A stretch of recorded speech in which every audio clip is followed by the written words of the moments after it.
രാത്രിയിലേക്കുള്ള പണിയിലാട്ടോ. പിന്നെ കുഞ്ഞൂസ് ഇപ്പം എന്തുണ്ടാകും? മസാല ദോശ. അവന് ഭയങ്കര ഇഷ്ടമാണ് മസാല ദോശ. അപ്പം അതുണ്ടാക്കുന്ന അതിനെല്ലാം എടുത്തു വെച്ചേക്കുമായിരുന്നു. ഞാൻ വിചാരിച്ചു നിങ്ങൾക്ക് ഞാനൊരു സോയ മഞ്ചൂരിയൻ ബോൾസ് ചെയ്ത് കാണിക്കാമെന്ന്. അപ്പോഴാ ഈവൻ മസാല ദോശ ചെയ്യാൻ വന്നത്.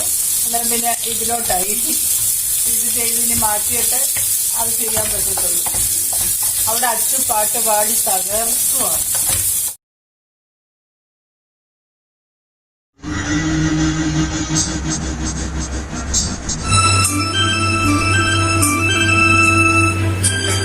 പപ്പട് പാട്ട് കേൾക്കുവാ? പപ്പട് പാട്ട് കേൾക്കുവാ ബേബി? ആണോ? ഇന്ന് നമ്മൾ എന്തായിരുന്നു ബനാന കേക്ക് ഉണ്ടാക്കിയായിരുന്നു. വീട്ടിന്റെ ബനാന കേക്ക്, ബട്ടറൊന്നും ഇടാതെ കുറച്ച് ഓയിലിട്ട് അടിപൊളി ബനാന കേക്ക് ആയിരുന്നു. കൊച്ചുമോനാണെങ്കിൽ എന്തായിരുന്നു ബ്രൗണി ഉണ്ടാക്കി. സൂപ്പറായിരുന്നു. എഴുതുന്നോ?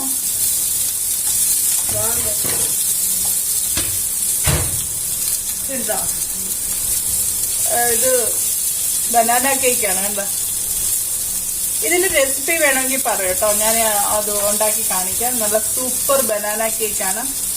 നമ്മൾ അധികം ബട്ടറോ ഇത് ബ്രൗൺ ഷുഗർ ഉപയോഗിച്ചാണ് ചെയ്തത്. നല്ല സൂപ്പർ സ്പോഞ്ചി. എന്നിട്ട് ബ്രൗണി എന്ത് എടുത്തിട്ട്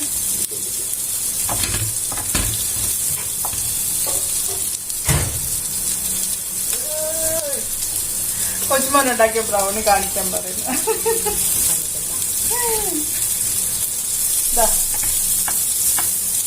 സൂപ്പർ ബ്രൗണിയാണ് തന്നെ ഉണ്ടാക്കുന്നത്.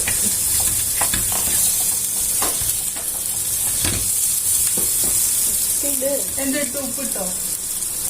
ഉപ്പിട്ടില്ല.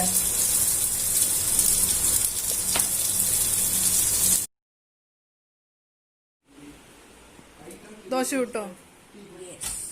കൊച്ചുമോന മസാല ദോശ ഇടുന്ന കേട്ടോ. ഇപ്പൊ ഞാൻ സോയ ചൂടുവെള്ളത്തിൽ ഇട്ട് വെച്ചേക്കുവാണേ, ഒന്ന് കുതിർന്ന് കിട്ടാൻ വേണ്ടിയേ. അപ്പൊ ഞാൻ സോയ ഫിൽട്ടർ ചെയ്ത് വെച്ചിട്ടുണ്ട്. തടയണ്ട, ഇവിടെ അച്ചു എന്നെ ഡിസ്റ്റർബ് ചെയ്ത് നോക്കിയേ. നിങ്ങൾ നോക്കി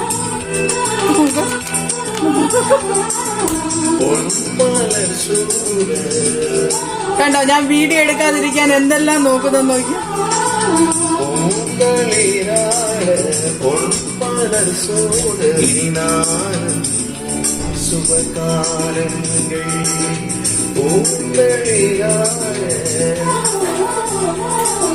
ഓടിച്ചു വിടട്ടെ.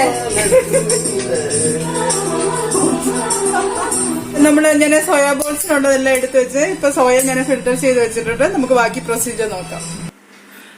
ഇപ്പം ഞാൻ ഇതിനു വേണ്ടി 2 ഓണിയനും ഒരു ഗ്രീൻ ചില്ലി, ജിഞ്ചർ ഗാർലിക് എടുത്ത് വെച്ചിട്ടുണ്ട്. ഇത് നമ്മൾ ചോപ്പ് ചെയ്ത് ചെറുതായിട്ട് അരിഞ്ഞെടുക്കണേ, ഒത്തിരി വലുതായത് ഇതുപോലെ ചോപ്പ് ചെയ്തെടുക്കുക. പിന്നെ ഞാൻ സോയ നല്ലോണം ഒന്ന് മിക്സിയിലിട്ടൊന്ന് ഗ്രൈൻഡ് ചെയ്ത് വെച്ചിട്ടുണ്ട്. അതിലോട്ട് ഞാൻ ഈ ചോപ്പ് ചെയ്ത് വെച്ചിരുന്ന ഒരു പിടിയെടുത്ത് ഇതിലോട്ട് ഇട്ട് കൊടുക്കുക. ഒത്തിരി ഇട്ട് കൊടുക്കണ്ട. പിന്നെ ഇതിലോട്ട് ഞാൻ ആവശ്യത്തിനുള്ള ഉപ്പിട്ട് കൊടുത്തു. പിന്നെ ഒരു 1/4 ടീസ്പൂൺ ടർമറിക് പൗഡർ. എൻ്റെ സ്പൂണിൻ്റെ അളവ് വളരെ ചെറുതാണേ. പിന്നെ ഞാനൊരു 1/2 ടീസ്പൂൺ പെപ്പർ പൗഡർ ഇട്ട് കൊടുത്തിട്ടുണ്ട്. എന്നാൽ ഇതിന് നമ്മൾ കൂടുതൽ പെപ്പർ പൗഡറിൻ്റെ ഇച്ചിരി ഇതിരിക്കണം. വൈറ്റ് പെപ്പർ ഉണ്ടെങ്കിൽ അത് യൂസ് ചെയ്തോളൂ. പിന്നെ ഒരു 1/2 ടീസ്പൂൺ പിന്നെ ഗരം മസാല പൗഡർ, ഒരു 1/2 ടീസ്പൂൺ ചില്ലി പൗഡർ. പിന്നെ ഞാൻ ഒരു 4 സ്പൂണ് കോൺഫ്ലവർ ഇട്ട് കൊടുക്കുന്നുണ്ട്. 4 സ്പൂണിന് ഒരു 2 സ്പൂൺ മൈദ ഇട്ട് കൊടുക്കുന്നുണ്ട്. അപ്പോൾ ഇതെല്ലാം കൂടിയിട്ട് നമ്മൾ മിക്സ് ചെയ്യുക ചെയ്യുന്നത് നല്ലതായിട്ട്. ആദ്യം ഈ സോയയിൽ തന്നെ ഒരു വെള്ളമയമുണ്ട്, അത് വെച്ച് തന്നെ നല്ലോണം ഒന്ന് കുഴച്ചെടുക്കുക. അഥവാ വെള്ളം വേണമെങ്കിൽ മാത്രം തളിച്ചു കൊടുത്താൽ മതി, അല്ലെങ്കിൽ ഇത് തന്നെ വെച്ച് നല്ലോണം മിക്സ് ചെയ്തെടുക്കാൻ നോക്കുക. എന്നിട്ട് ഇതുപോലെ ബോൾസ് ആക്കി എടുക്കുക. പിന്നെ നമ്മൾ എണ്ണയിലോട്ട് വറക്കുന്നതിന് മുമ്പ് ഒരു സ്പൂണ് കോൺഫ്ലവർ ഇട്ട് ഒന്ന് ഡസ്റ്റ് ചെയ്തിട്ട് നമ്മൾ വറക്കാനിടുക. ഇതുപോലെ ഫ്രൈ ചെയ്തെടുക്കുക. ഒന്നും പൊട്ടിപ്പോത്തൊന്നുമില്ല, നല്ലതായിട്ട് ഫ്രൈ ആയി കിട്ടും. നല്ല ടേസ്റ്റുമാണ്. സോയാന്ന് പറയുകയില്ല കേട്ടോ. നോൺ വെജുകാർക്കൊക്കെ ഇഷ്ടപ്പെടും. അത്രയ്ക്ക് നല്ല ടേസ്റ്റാണ്. എല്ലാവരും ചെയ്ത് നോക്കും. സാധാരണ ഞാൻ സോയ മഞ്ചൂരിയനൊക്കെ ഉണ്ടാക്കുമ്പം എളുപ്പ വഴിക്ക് സോയ അങ്ങനെ തന്നെ ഇട്ടാ ചെയ്യുന്നത്. അപ്പോൾ ഇപ്പം എൻ്റെ മൂത്ത മോനാണ് ഇങ്ങനെ മതിയെന്ന് പറഞ്ഞുകൊണ്ട് ബഹളം വെക്കുക എപ്പോഴും. അപ്പം സമയമുള്ളപ്പോൾ ഞാൻ ഇങ്ങനെ ഉണ്ടാക്കി കൊടുക്കും. പിന്നെ നമ്മൾ നേരത്തെ അരിഞ്ഞു വെച്ച ഓണിയനും ജിഞ്ചർ ഗാർലിക്കും ഗ്രീൻ ചില്ലി എല്ലാം ഇട്ട് കൊടുത്തു. പിന്നെ അതിൽ ഞാനൊരു 1 സ്പൂണോളം പെപ്പർ പൗഡർ ഇട്ട് കൊടുത്തു. പിന്നെ കുറച്ച് സോയാ സോസ്, ചില്ലി സോസ്, കുറച്ച് ചില്ലി പൗഡർ, പിന്നെ കുറച്ച് വിനീഗറും ഇട്ട് കൊടുക്കുന്നുണ്ട്. ഇതിന് ഞാൻ സോയാ സോസും ചില്ലി സോസും വിനീഗറുമാണ് യൂസ് ചെയ്തേക്കുന്നത്. പിന്നെ കുറച്ച് ടൊമാറ്റോ കെച്ചപ്പ് ഞാൻ യൂസ് ചെയ്തു. ടൊമാറ്റോ കെച്ചപ്പ് ടൊമാറ്റോ സോസ് ഏത് വേണമെങ്കിലും യൂസ് ചെയ്യാം. ഞാനിപ്പം നമ്മൾ ഉണ്ടാക്കി വെച്ചിട്ടുണ്ടായിരുന്നല്ലോ, ആ ടൊമാറ്റോ കെച്ചപ്പാണ് ഞാൻ യൂസ് ചെയ്തത്. പിന്നെ വിനീഗർ യൂസ് ചെയ്തു. പിന്നെ ഈ ടൈമിൽ കുറച്ച് ഷുഗർ ആഡ് ചെയ്യുന്നത് നല്ലതായിരിക്കും. എപ്പോഴും എല്ലാവർക്കും അറിയാമല്ലോ, ഹോട്ടൽ സ്റ്റൈലിൽ ഉണ്ടാക്കുമ്പോൾ അജിനോമോട്ടോ ആഡ് ചെയ്യും. അജിനോമോട്ടോയ്ക്ക് പകരം ഷുഗർ ആഡ് ചെയ്യുന്നതായിരിക്കും നല്ലത്. അജിനോമോട്ടോ നല്ലതല്ല. അപ്പോൾ ശരീരത്തിന് നല്ലത് ഇത്തിരി ഷുഗർ ഇട്ട് കൊടുത്താൽ കറക്റ്റായിട്ടിരിക്കും. എന്നിട്ട് ഈ ബോൾസ് ഇട്ട് നല്ലോണം മിക്സ് ചെയ്തെടുക്കുക. ഇപ്പം നമുക്ക് ഓണിയൻ ലീവ്സ് ഇല്ല, ഞാൻ പറഞ്ഞല്ലോ ഓണിയൻ ലീവ്സ് ഇല്ലാത്തത് കൊണ്ട് ഞാൻ ഇവിടെ നമ്മുടെ സാധാരണ മല്ലിയിലയാണ് യൂസ് ചെയ്തത്. പിന്നെ ലാസ്റ്റ് സ്റ്റേജ് ആകുമ്പോൾ കുറച്ച് കോൺഫ്ലവർ കലക്കി ഒഴിച്ചു കൊടുക്കുക. അത് ഓപ്ഷനിലാണ്. അത് ഇച്ചിരി തിക്കായിട്ട് വേണമെങ്കിൽ മാത്രം കോൺഫ്ലവർ ഒഴിച്ചാൽ മതി, ഇല്ലെങ്കിൽ ഇങ്ങനെ തന്നെ കഴിക്കാം.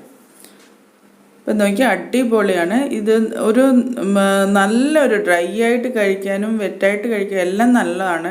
ഡ്രൈ ആയിട്ട് കഴിക്കാൻ ഇച്ചിരി ഗ്രേവി ആയിട്ട് എടുത്താൽ മതി. അടിപൊളി ടേസ്റ്റ്. എല്ലാവരും ഒന്ന് ട്രൈ ചെയ്ത് നോക്കുക കേട്ടോ. നിങ്ങൾക്ക് ഈ വീഡിയോ ഇഷ്ടപ്പെട്ട please do like, share and subscribe. നമുക്ക് അടുത്ത വീഡിയോയിൽ ഉടനെ കാണാം. Bye friends.